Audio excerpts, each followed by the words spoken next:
Tucked away in Canada's Northwest Territories is an area of outstanding natural beauty, inaccessible by conventional means.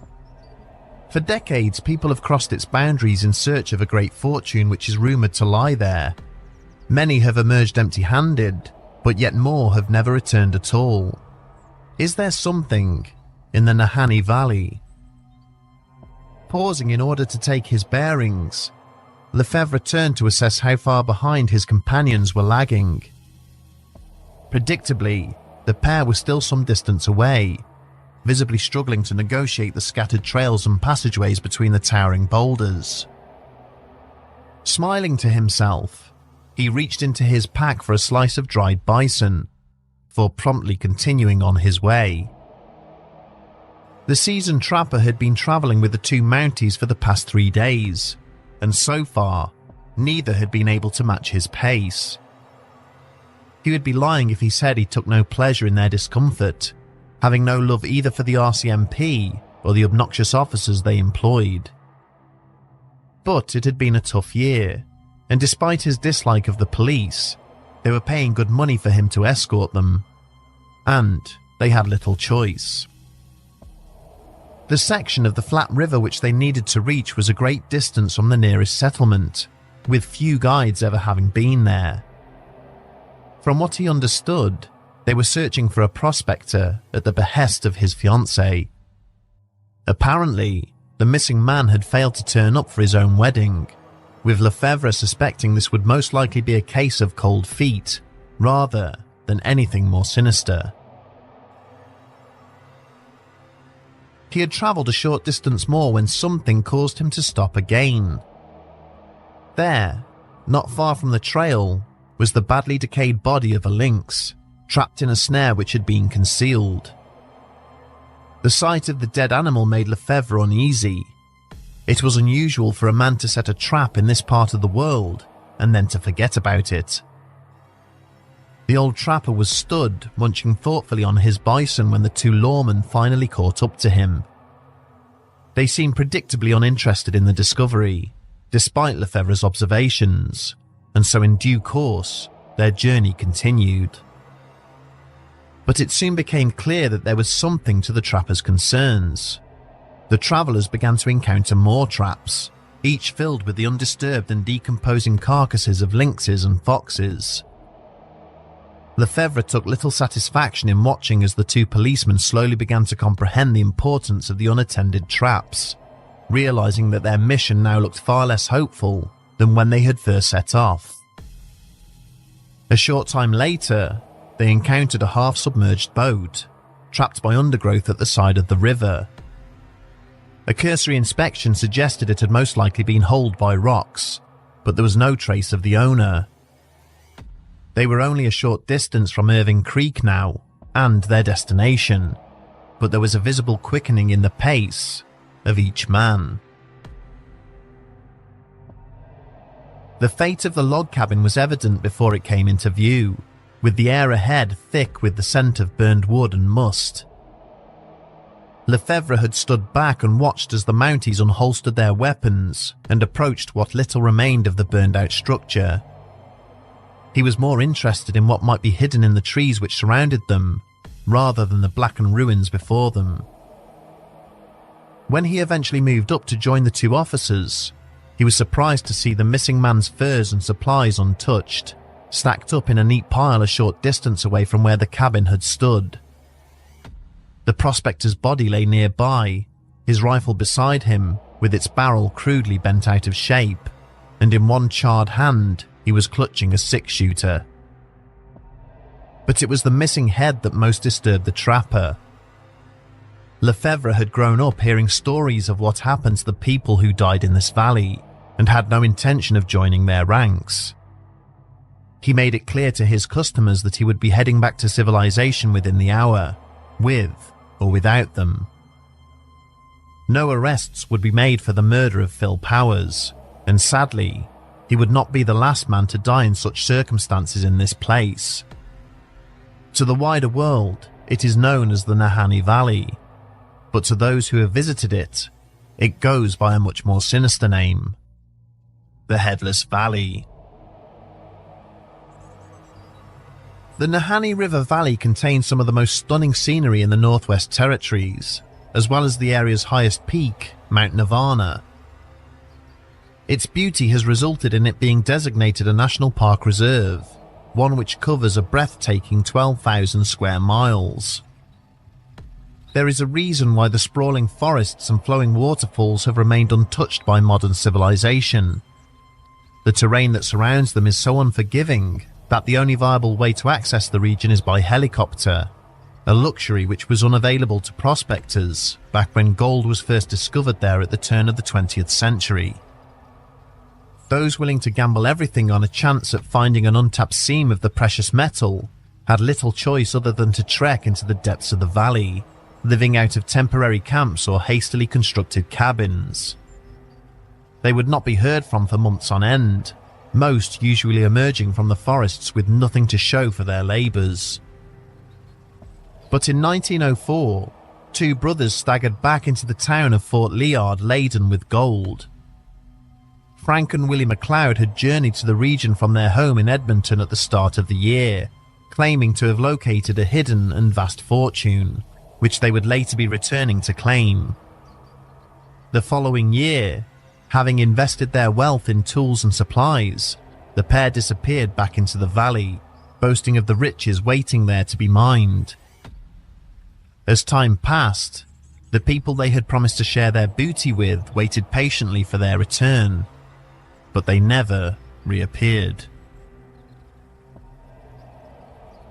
3 years after the brothers were last seen, Charlie McLeod led a party into the Nahanni Valley in search of his missing siblings. The skeletons of the two men were eventually found lying in the ruins of their camp, both missing their heads. One of the pair was lying underneath a stack of blankets next to what had once been a fire, indicating that he was decapitated as he slept. On the other side of the fire, his brother's arm was reaching out for a nearby gun, his blankets thrown aside as he tried to prevent his own death. A decade later, another search party would venture forth into the valley, this time in search of a missing man named Martin Jorgensen. The Swedish national was a hardy prospector who had spent decades plying his trade all around the Yukon. In 1917, Jorgensen had sent a message to the neighbouring town of Ross River, telling a friend there named Poole Field that he had struck it rich. This was the last that was heard from him, and the following year, Field located Jorgensen lying dead in his burned-out cabin, his head missing. 4 years later, a pair of prospectors stumbled across the frozen body of a trapper named John O'Brien. The former soldier had survived the horrors of the Great War, only to meet his fate in the Nahanni Valley, and the manner of his death would prove shocking to those who found him. O'Brien was sat fully clothed and frozen next to the smouldering remains of his campfire. It was as if he had been suddenly and unexpectedly flash frozen, a mug of coffee still clutched tightly in one hand, despite being sat right beside a roaring fire. Not long after the discovery of the frozen trapper, another body would be found in a hauntingly familiar location. Yukon Fisher was a notorious local troublemaker who had made his home in the depths of the valley back in 1912. Described by those who had encountered him as a giant of a man, the outlaw had fled civilization after severely wounding a barman with a broken glass during a drunken fight. Though the injury he had caused was severe, the victim had ultimately lived, but the amount of blood loss had convinced Fisher he had killed his opponent. Even when told by visitors to the area that he was not a murderer, Fisher refused to return to society, surviving by raiding the camps of prospectors and stealing from the snares of local hunters. And then, he seemingly vanished from existence. In 1927, the skeleton of a tall man was found lying in the undergrowth near Bennett Creek, mere yards away from where the bodies of the McLeod brothers had been slain. A .44 caliber rifle lay on the ground alongside it, the barrel inexplicably bent out of shape, and the burned remains of a shelter were also located nearby. Equally as disturbing as the killings which have taken place in the Nahanni Valley are the disappearances of travellers within its boundaries. And the circumstances regarding how some of these poor souls have vanished are as baffling as the manner in which the murdered victims were found. In 1926, May Lafferty was a member of a hunting party which had ventured into the Headless Valley. Somehow she became separated from the rest of her group. Despite repeated search efforts, no trace of the missing woman was to be found, until several months later, when a native hunter named Big Charlie claimed to have seen a woman matching her description. The hunter stated that he had been travelling through the valley when he had caught sight of a woman climbing a nearby rock face. She was naked and visibly distressed, as if trying to escape from someone or something. When pressed on who he thought her pursuer might be, Charlie replied that he had not intervened, as he believed it to be the devil himself. Lafferty's remains have never been located, and at the time she went missing, she was not far from the Flat River. 2 years after she vanished, another party travelling alongside the same stretch of water would also lose one of its number. To those who knew him, Angus Hall was a tempestuous and impulsive character. When the party he was with would not increase their pace, he had set off alone, determined to be the first to find evidence of a hidden gold seam. Hall's companions had allowed the prospector on his way, knowing it was best not to reason with him, and had followed his tracks as he pushed on. But several meters along the path, these tracks had suddenly ceased mid-stride. All that remained of Angus Hall was one final muddy boot print, as if he had been lifted off the ground by something as he walked. Then, in 1936, 2 more prospectors vanished. Bill Eppier and his partner Joe Mulholland had spent years in the Nahanni Valley in search of fortune. The remains of their log cabin were found burned out on the shores of Glacier Lake, but the bodies of both men were not inside and have never been found. As with the killing of Phil Powers in 1931, no person has ever been arrested for any of the murders which have taken place in the valley. When asked who they believe to be responsible, members of the native Dene tribe have laid the blame firmly at the door of a mysterious and enigmatic community. The Nahar people are said to be the original inhabitants of the Nahanni Valley, but shunned contact with other tribes. Their name translates as the people over there, in reference to the distance they kept from their neighbours, and they were believed to possess almost supernatural powers. Nahar warriors were described as being exceptionally tall and powerful.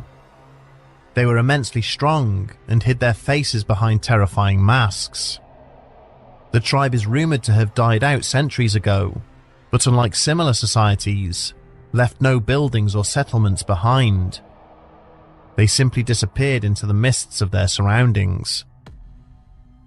The Dene claimed that the Nahar would cut off the heads of those that strayed into their territory, as a warning to other trespassers to stay away, and that the killings are the work of the descendants of this murderous people.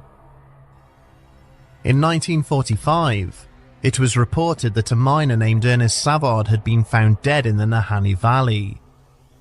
The Ontario native was lying in his sleeping bag, his head having been cut from his shoulders and propped upon a nearby rock. As recently as 1983, a hiker in Canada's Glacier Bay stumbled upon the belongings of a missing prospector. The witness reported hearing a ghostly moaning coming from the surrounding undergrowth, before catching sight of a mysterious masked figure approaching, who he quickly fled from. The slayings of prospectors in this region are eerily reminiscent of identical killings in Arizona's Superstition Mountains. There too, a mysterious force is said to protect a hidden cache of gold, lying in an undisclosed mine named the Lost Dutchman's Gold Mine. Many victims of these killings have also been found headless.